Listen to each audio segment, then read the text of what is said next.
uniquely privileged to bear during so much of my life and duty. I think he'll change. He is committed of his own level of service, and that will remain true. On a quiet February morning, two words echoed through history: I resign. In a monarchy built on unbreakable traditions, this was unthinkable. King Charles, who waited over 70 years to wear the crown, gave it all up just months into his reign. Why? What pushed the most prepared monarch in British history to abandon the throne?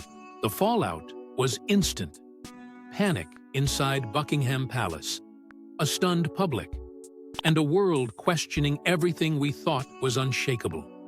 But behind those two words lies a tangled web of personal burdens, ancient duty, and a royal family on the edge. This isn't just a resignation, it's a royal reckoning. The news spread like a wildfire with no warning. A quiet February morning turned into a historic rupture in seconds.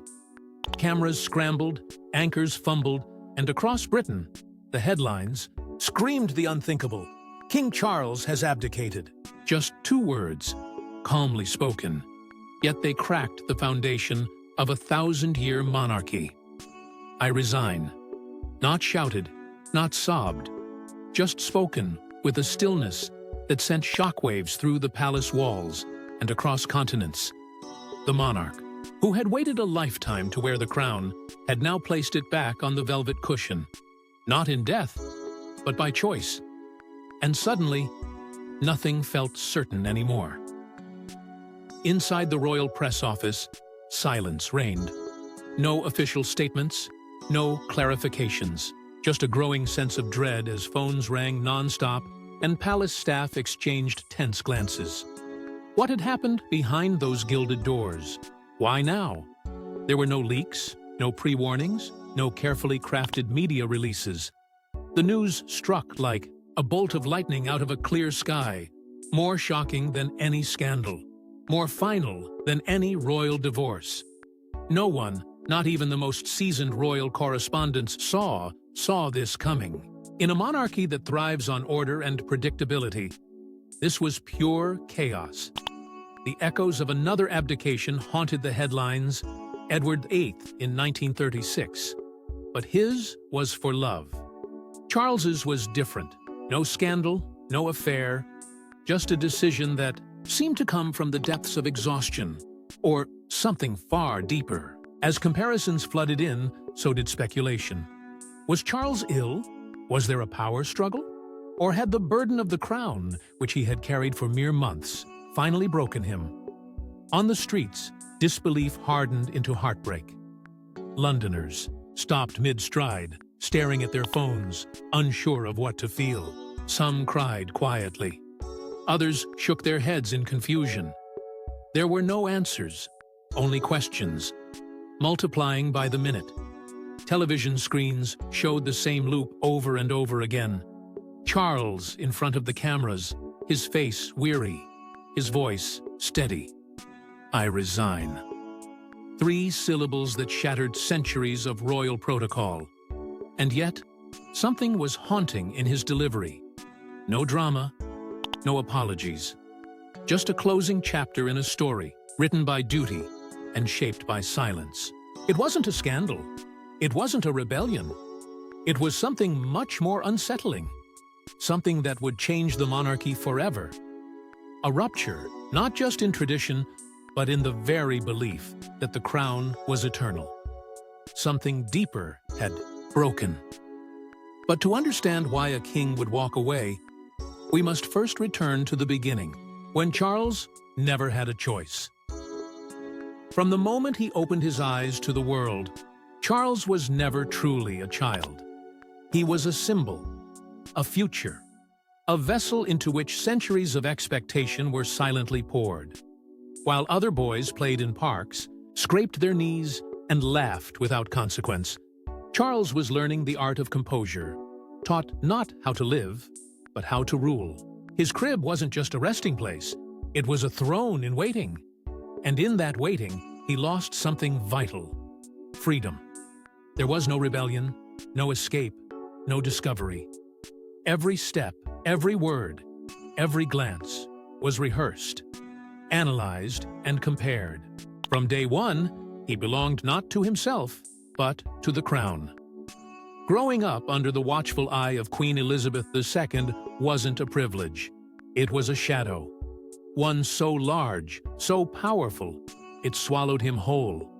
She was the gold standard of monarchs, unwavering, graceful, untouchable. But for Charles, her perfection wasn't just inspiring, it was suffocating. There was no room to stumble, no space to carve his own identity. Every move he made was measured against hers, and more often than not, he was found lacking. Even when he tried to speak, his voice was dismissed as outdated, uncertain, or too emotional. And as the years dragged on, the throne he was born to inherit felt more like a prison than a prize. When he did try to assert he too to marry, to live, his choices only made the cage feel smaller. His marriage to Diana, which began as a fairy tale, quickly became a public tragedy. While she captured the world's heart, Charles was cast as the cold antagonist. Every gesture is misread, every silence twisted. The tabloids painted him as a man incapable of warmth, even as he was quietly drowning in expectations he never chose. And still, the comparisons never stopped. He's not like her, they said. He'll never be her. The truth is, he was never meant to be. The years stretched on like a sentence with no end. Charles became the eternal heir, the man who waited longer than anyone in history to wear the crown. Decade after decade, he stood in the wings of history, performing duties, shaking hands, smiling through the weight of his irrelevance.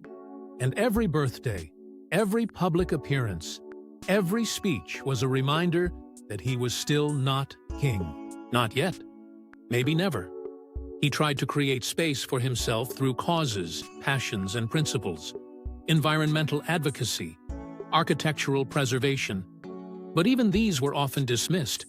Too eccentric, too political, too much for a man who hadn't yet earned the right to speak with authority. He was never just Charles. He was always the future king who wasn't yet. A life paused, a man molded, but never released. And when the moment finally came, when the crown was finally his, it no longer felt like destiny fulfilled. It felt like a burden realized. And when the crown finally arrived, the weight of it proved heavier than anyone imagined. After 7 decades of waiting, preparing, and enduring the weight of royal expectation, King Charles's reign ended not with a golden celebration or a solemn funeral, but with a whisper of finality that echoed louder than any coronation bell. It was over, just like that. In a blink, the crown was passed. No fanfare, no ceremony, just a sudden goodbye that threw the world into stunned silence. The man who had been sculpted by time to lead a nation stepped back from the role he had been denied for most of his life. And no one, not the family, not the advisors, not the public, had seen it coming. Inside the palace walls, chaos erupted. Centuries of tradition had provided protocols for almost everything. Deaths, scandals, wars. But not this, not abdication, by choice. There were no pre-written scripts, no prepared speeches for courtiers to follow. The silence following Charles's announcement was not peaceful. It was paralyzing. Phones rang unanswered. Schedules were shredded.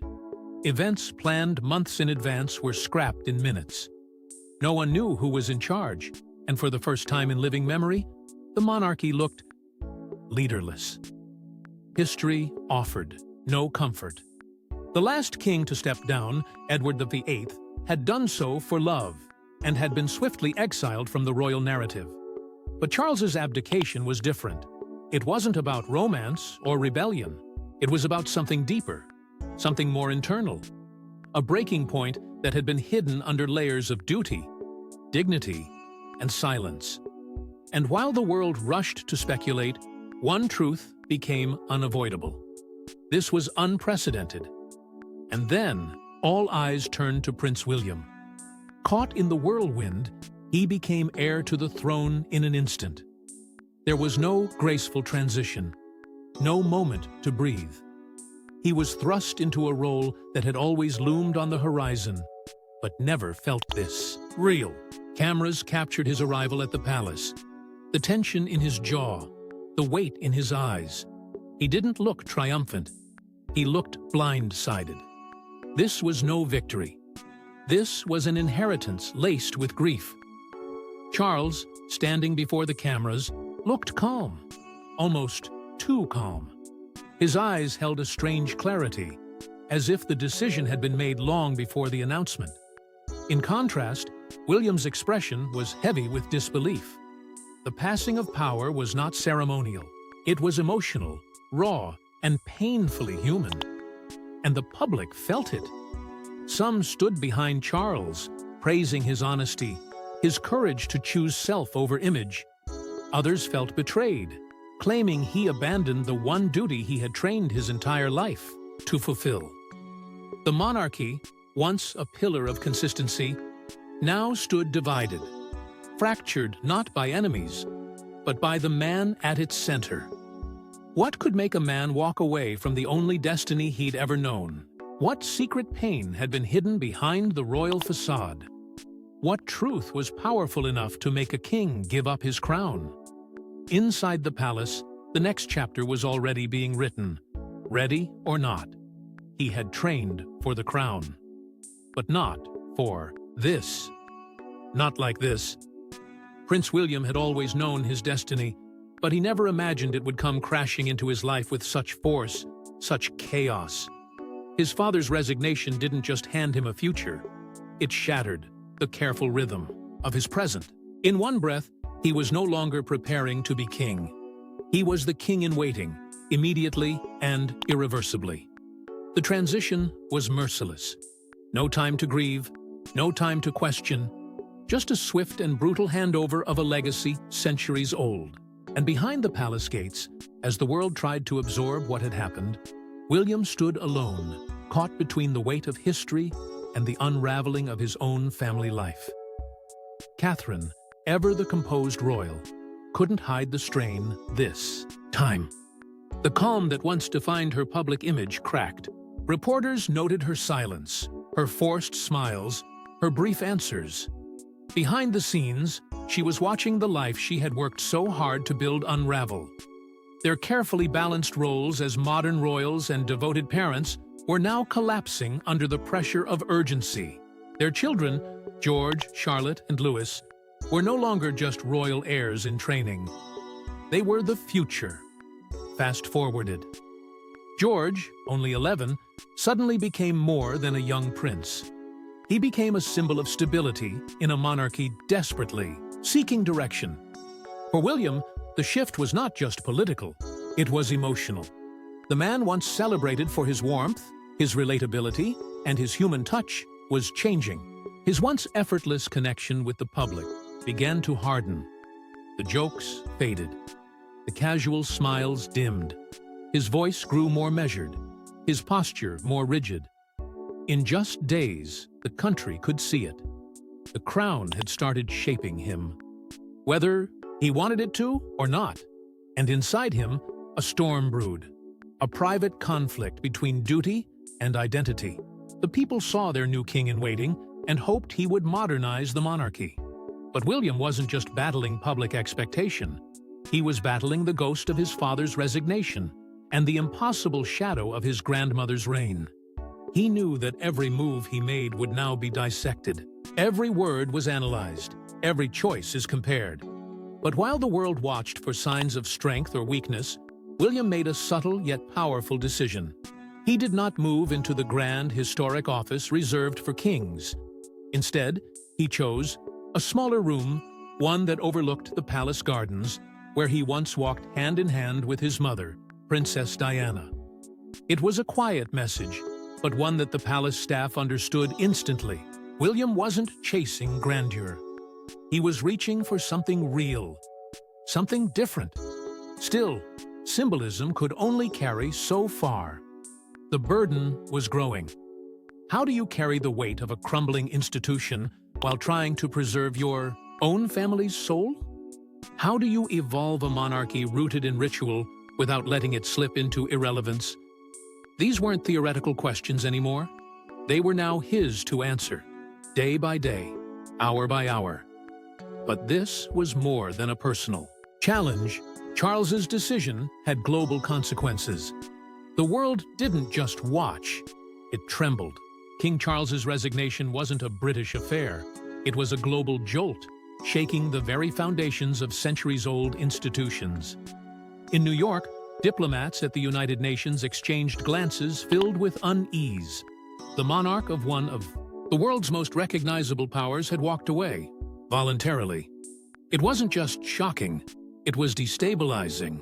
In Spain, King Felipe VI canceled public engagements, retreating into urgent consultations with royal advisors. In Sweden and Denmark, royal silence said more than any official statement.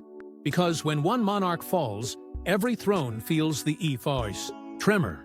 But nowhere did the aftershock strike harder than across the Commonwealth. Australia, already wrestling with the idea of cutting royal ties, erupted with new calls for independence. Republican groups surged overnight. Petitions circulated, news anchors debated, and citizens wondered aloud, if Charles can leave, why can't we? In Jamaica, long-simmering conversations about sovereignty turned into parliamentary discussions. The symbolism of the British monarch as head of state, once seen as tradition, now looks outdated, broken. For many, this wasn't just about Charles. This was about the monarchy itself, its place in a modern world and whether it still deserved one. Tourism boards scrambled. British landmarks once bolstered by royal interest suddenly felt vulnerable. The palace, the tower, the changing of the guard. These weren't just cultural sites. They were economic engines. And now they stood under a shadow of uncertainty. Diplomatically, leaders tiptoed. The White House issued a carefully worded statement offering support to the people of the United Kingdom without a single mention of the monarchy. That omission wasn't accidental. It was strategic. In Beijing, economic analysts reviewed trade partnerships, concerned that instability could ripple through currency markets and investment channels. Royal presence had always meant predictability. Now, that stability had fractured. Even within royal households far from London, there was quiet reckoning. In Jordan, in Thailand, in Monaco, questions emerged behind palace walls. What does loyalty mean in a world that moves this fast? What happens when the crown is no longer seen as sacred, but optional? The fear wasn't just about Britain. It was about a precedent. One king's resignation gave every royal family on earth a terrifying glimpse of their possible future. And in the back rooms of palaces, hushed voices began to ask the most dangerous question of all. If the British monarchy, arguably the strongest of them all, can bend under pressure, can any of us truly survive? The global ripple was undeniable, but the eye of the storm still sat in London. And as foreign leaders recalibrated and monarchs looked inward, one question continued to echo through the marble halls of Buckingham Palace, Westminster, and Windsor. Alike, what legacy did Charles leave behind? A king crowned too late, remembered too soon. That is the cruel paradox of Charles III's reign. A chapter that began with grandeur and ended with a sigh. He waited longer than any heir in history, only to occupy the throne for a blink in royal time. Historians now sit with puzzled expressions, staring at timelines that feel incomplete. There are no defining wars, no sweeping reforms, no lasting royal declarations, only silence where speeches were supposed to be. Only files of drafted projects, paused mid-thought. His reign, brief and elusive, left behind a trail not of legacy, but of questions. In the royal archives, curators handle unfinished business with nervous hands. Environmental initiatives, championed so passionately by Charles, suddenly lost their momentum. Global summits where he once held sway now continue without his voice. Letters to world leaders remain sealed. Speeches with handwritten edits sit in drawers, never to be spoken. Even the grand portrait commissioned for his ascension, half finished. The crown was detailed with precision, but the eyes were left blank, as if even the artist sensed the impermanence. As if no one truly believed this king would rule long enough to be immortalized. Diplomats whisper of lost influence. Charles had spent decades building quiet alliances, especially around climate, policy, and conservation. He was a bridge between science and statecraft. But now, that bridge feels burned. Without him, those networks falter. His departure wasn't just personal. It disrupted movements that depended on the credibility he brought. It is rare for a monarch to have mattered more before wearing the crown than after. And that truth sits uncomfortably in every history book being rewritten today. Museum directors don't know where to place him. He doesn't fit with the long-reigning Elizabeth II, nor does he mirror Edward VIII, whose abdication came amid scandal. Charles didn't run. He simply let go. And now, curators wonder, should he be remembered as a reformer in waiting, or a monarch who blinked when the spotlight finally reached him? Was he a symbol of quiet strength, or a footnote in a royal saga too vast to accommodate hesitation? And what of the public? They even seem divided. Some recall his compassion, his years of advocacy, and his attempt to humanize a cold institution. Others remember the shadows, his missteps, his silences, his unfinished reign.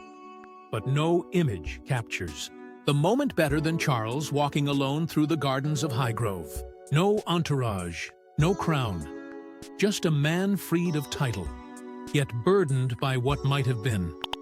In those quiet footsteps lies a truth louder than any royal anthem.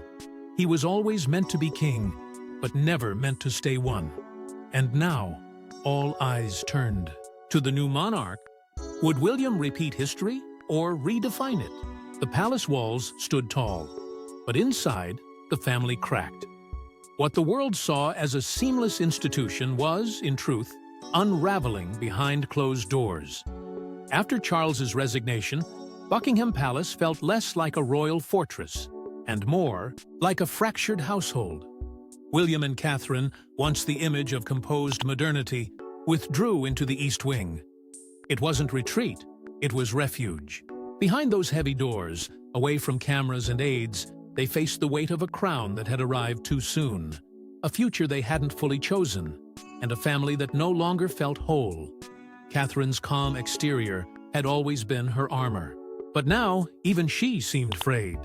The pressure wasn't just political, it was deeply personal. Raising 3 young children while stepping into the most scrutinized roles in the world was already a tightrope. Now, the safety net was gone.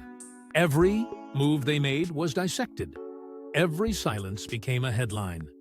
The East Wing wasn't just a change of residence, it was a signal, a line drawn between public duty and private exhaustion.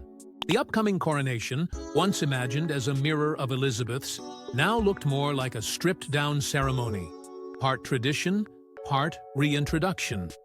William understood that the monarchy couldn't demand loyalty anymore. It had to earn relevance. And behind his calm demeanor, one question loomed larger than any crown.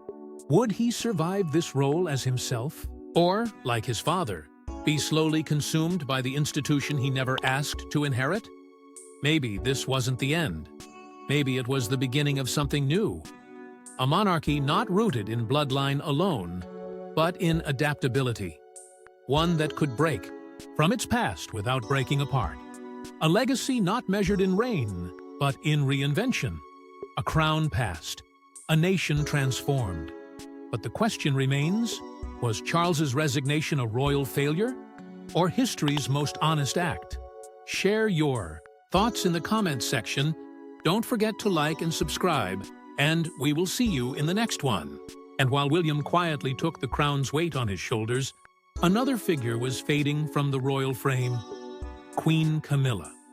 For decades, She had stood beside Charles, surviving public scorn and relentless criticism. But now, without, the man who anchored her role, Camilla, became a question mark. Not fully queen, yet no longer a companion to the king. Her place in the royal hierarchy became uncertain. Her presence at public events grew sparse. Her voice is quieter. She had weathered storms before, but this one left her standing in a role history had never written a guide for. Only Princess Anne seemed unshaken, stoic, steady.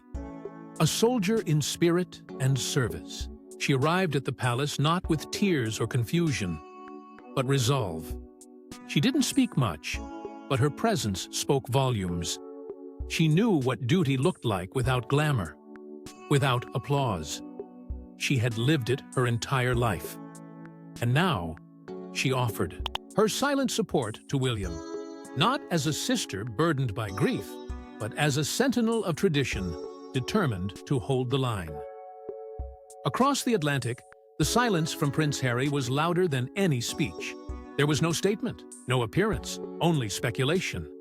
Reporters flooded the airwaves with questions. Would he return? Would he support his brother?